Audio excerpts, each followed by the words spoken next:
Hi, I did my educational giant on Jean-Jacques Rousseau, who was infamous as a French political philosopher and educationalist. He was born in Geneva in 1712 to Isaac Rousseau and Suzanne Bernard. Sadly, his mother passed away shortly after his birth, and so he was raised up until the age of 10 by his father. In his childhood, his father read books to him and taught him all about the countryside, and they both fell in love with it, and that kind of gave him a lot of solace throughout the rest of his life. But sadly, at the age of 10, his father fled Geneva because of a quarrel with a friend, and so Rousseau lived most of his teenage years with his uncle. His uncle was an engraver, and in 1725 he took up that trade as well. But eventually, in 1728, he decided that it really didn't fit his personality, and so he left for Annecy. In Annecy, he joined Catholicism and gained a romantic relationship with a woman named Louise de Warens, who was an older woman and a linen seamstress. He worked as her secretary and learned the art of music and attempted teaching as a tutor, but that didn't work out because he didn't get along well with the children that he taught. In 1742, he moved to Paris, where he played and wrote music.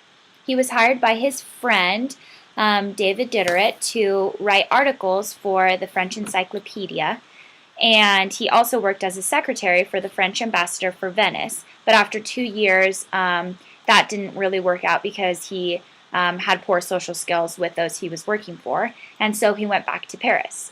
Once he was in Paris, he became a music teacher and copyist. He found his lifelong lover, Therese Levasseur, and they had 5 children, but sadly they abandoned them all in orphanages. In 1750, he won a contest with a little article essay that was called Discourse on the Arts and Sciences. He also wrote a second essay that was called The Discourse on the Origins of Inequality Among Men. Both of those caused a lot of discussion and debate throughout France, and many people disagreed with a lot of what he said, and the scrutiny kind of got to him and made him go a little crazy and introverted. Later on in his life, he wrote Emile, a book on educational philosophy, which is actually something that we're going to talk about in a little while. And during that time, the book was not received very well, and it was burned in a lot of places, and he was actually forced to flee France for a certain amount of time.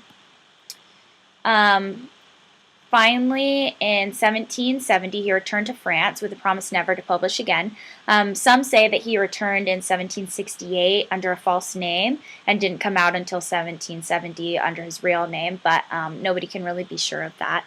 He finished his Confessions book and his Reveries of a Solitary Walker, where he kind of writes about regretting a lot of what he did in his life because he was kind of known for his erratic behavior, and the way of writing kind of made him seem like he was insane, and he didn't really get along with a lot of people, and he lost a lot of friendships.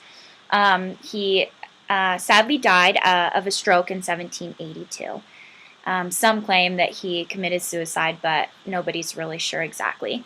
But like I said, in his final years, he stated his regrets for his many actions. His major contribution to education is in the product of his book called Emile, like I stated before. One of my favorite quotes in the book is the one that I wrote right down here, which says, "We are born weak, we need strength, helpless, we need aid, foolish, we need reason. All that we lack at birth, all that we need when we come to man's estate is the gift of education." So his theory in the book, he talks a lot about how the proper way to teach and educate children are through a novel that he's written about a student called Emile. And one of the things he emphasizes is the focus on morals and characters and building characters. His theory promotes love and character building. Rousseau believes students should be able to be involved in society while still capable of relating to other individuals. So he believed that you shouldn't have to stick with what was known by society, but that you should be able to build your own character and be your own person while still being able to live and be involved in the society.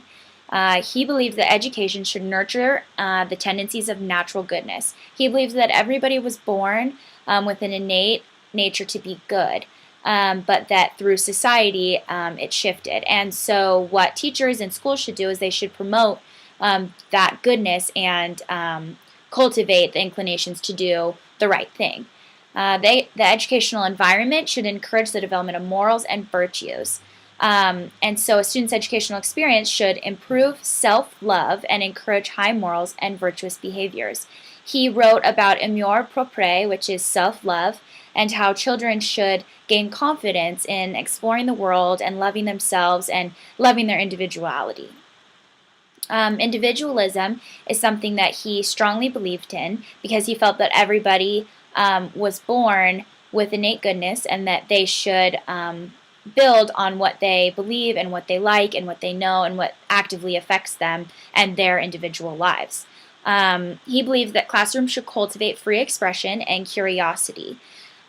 This will create a well-balanced, free-thinking child. Education should be based on the interests of the individual child. So again, the education should just be based on what the child sees as important in their own life. He believed that you should disregard society normalcies and focus on students' own reasoning. So no matter what society says is the right answer or the wrong answer, schools should focus on what children think is the right answer, but more why they think it's the right answer. And he also believed that there's 3 sources of education, which kind of justifies his belief in naturalistic behavior in education. And those 3 sources were nature, man, and things. And he believed that because nature can't be controlled by humans, that should be the driving force that controls the other 2 sources of education. Naturalistic inclinations should overpower the other 2 sources. So no matter what man or things we use for education, nature and the natural instincts of children should be what drive them forward in their learning experience.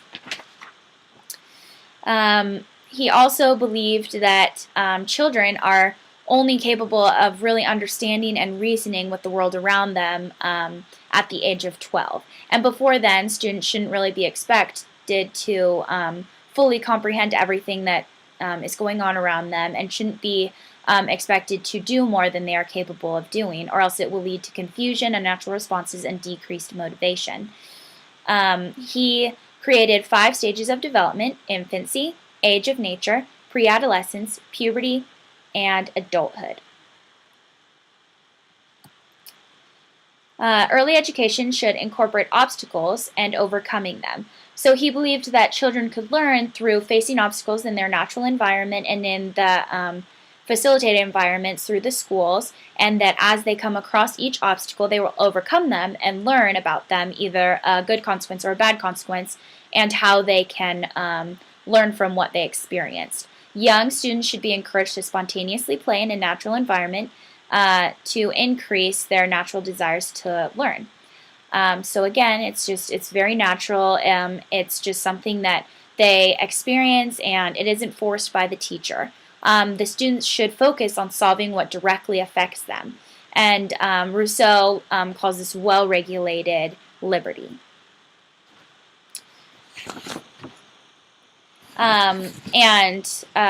Teachers and how they are incorporated into this is that they kind of watch and observe, and if there is something an obstacle that the student approaches that they, at the certain age that they're at, aren't capable of overcoming, the teacher will intervene and will help out and make it more suitable to their abilities, so that they continue to have that eagerness to learn and that willingness to grow. So how does this affect today's schools, and what have we incorporated into our school systems? So I believe that what we can take from this is that our schools today should build high morals. We should not just teach the basics, and we should not just teach what's going to make them smart or what's going to make them more knowledgeable, but we should really build them up to be good people and to be strong in who they are and what they believe. Students need an environment that ensures they will be good people outside of the classroom. And today, I've noticed that a lot of schools have begun igniting the goodness in their students. There are things such as the Big Brother program, which is where older students will read with the younger children, or become friends with them and take care of them and kind of take them under their shoulder and help them throughout the year or throughout whatever time allotted to the program. They also have spotlighting, which is where parents come in and kind of introduce the student to the classroom, teach them the things that the student likes and dislikes, and especially talks about the things that they love about the student, and others have the opportunity to also talk about what they love about the student. The schools also have rallying, which is where the schools come together and they teach the students about concerns in the society, such as drug substance or bullying among students. And this teaches them a lot about character building outside of the classroom and outside of schooling. Many classrooms have focused on individuals' journey of each student. This is seen today in the push for homeschooling, which promotes Rousseau's belief in educating beyond social requirements. So it kind of takes away from the school system and focuses on the individual student and what they need and what they want to learn at that time. So for me, learning about Rousseau and taking away from his philosophy, I want to focus my classroom on loving and having high morals and good character. I truly believe that each student has the capability to love everyone around them, and that we shouldn't allow them to have low morals or make inappropriate decisions based on their outside lives, but their school and their classroom and the experiences they have there can really influence them in their later years and outside of school. I believe that the environment should ignite natural goodness and curiosity within the student. I know that students love to learn and they love to grow and they love to explore things around them, and I don't think that teachers should hinder that ability or take it away just so that they can get good grades or so that they can get them to finish the worksheet. I also believe that knowing the capabilities and interests of the individual student is very important. In my internship, I work in a first grade class, and I have learned that individualism of students is imperative to know when trying to get your class to grow and improve. When you focus on one student at a time, you're able to see what they're capable of doing, learn how they like to learn, give them things that interest them and that affect their lives and that give them motivation to want to learn. And I think that that's really important to focus as a teacher and as a school district. I think that schools should teach children to be good people and not just smart people. I am a firm believer in the idea that schools can really affect the entire life of children. It's not just what they learn through the books, but it's what they see, it's what they hear, and it's what they do.